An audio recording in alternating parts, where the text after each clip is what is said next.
Good evening, children. Today's story is Aurora and the Diamond Crown. Aurora awoke one sunny morning in the most cheerful of moods. After all, it was her 17th birthday, and she could not wait to see what wonderful surprises were in store.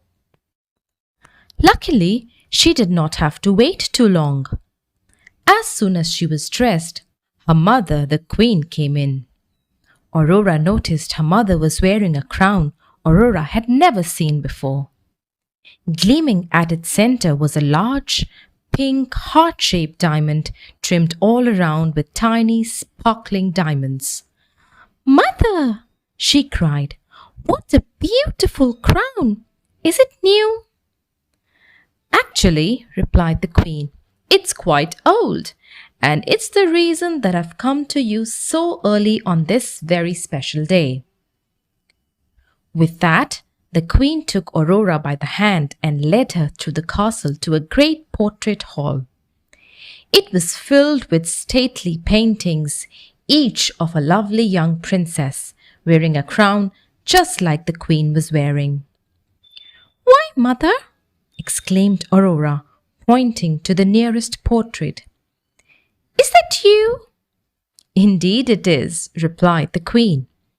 "It was painted on my 17th birthday. You see, Aurora, it's a tradition in our kingdom that on a princess's 17th birthday, this crown is passed down to her by her mother, to be worn until the day the princess herself becomes the queen." "Oh, mother!" Aurora gasped. "Is that crown truly to be mine?" "Well," her mother said with a smile, "I certainly hope so. But according to tradition, you must first earn it." "How?" asked Aurora. "By answering 3 riddles," her mother explained.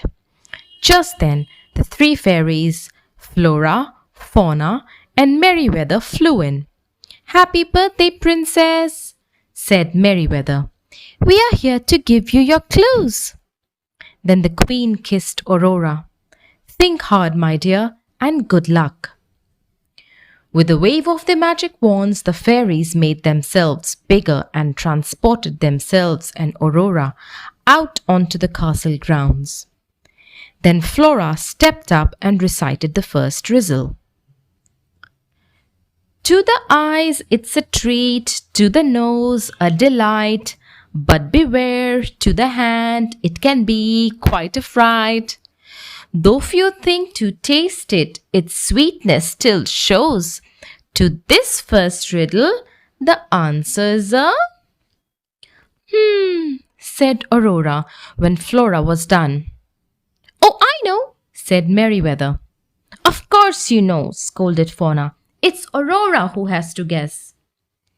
"Do you know what the answer is, dearie?" asked Flora. "Let's see," said Aurora.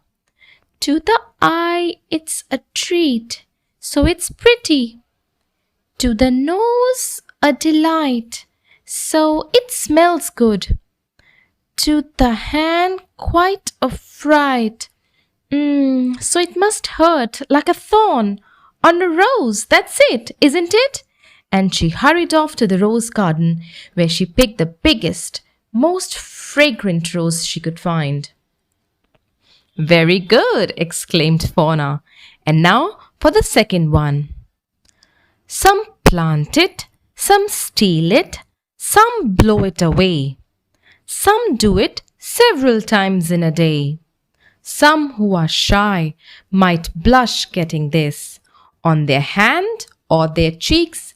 Can you guess? It's a—" "Well," said Aurora, thinking, "if some plant it, it might be another flower, a dandelion perhaps.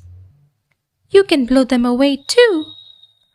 Of course, we don't have any of those in our garden. But what can you get on your hand or your cheek?" She wondered aloud as she gazed at her reflection in the garden pool. "I know!" Aurora cried suddenly. "It's a kiss, isn't it?"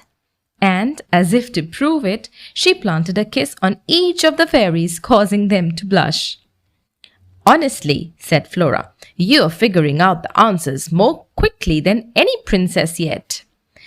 Now it's my turn, exclaimed Merryweather. Are you ready, Aurora? I think so, she replied. Merryweather cleared her throat. What only gets stronger the longer it lives? What pays you back tenfold the more that you give? Some say it's blind, some say it's true. Some just say simply, I feel this for you. Merryweather giggled. Silly me, I almost said the answer. Well, let's see, said Aurora. It might be a tree that gets stronger the longer it lives. And I suppose you could say that the tree is blind, but so are bats. Aurora was still thinking when Prince Philip walked by, leading his horse Samson.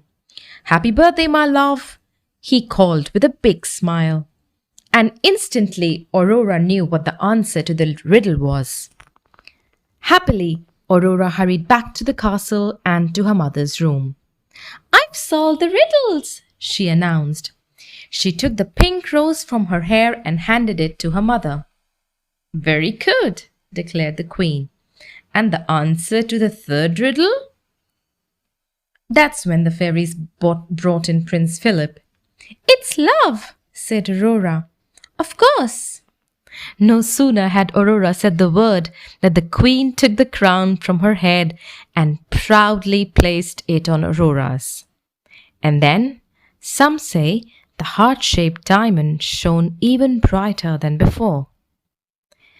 That very afternoon, Aurora had her portrait painted, just as all the clever princesses who had come before had had. And that night, there was a grand birthday ball held in the castle in Aurora's honor. Happy birthday, Aurora, my darling, her mother told her warmly, and may you have many, many more. Thank you, children. Good night. It's time to sleep.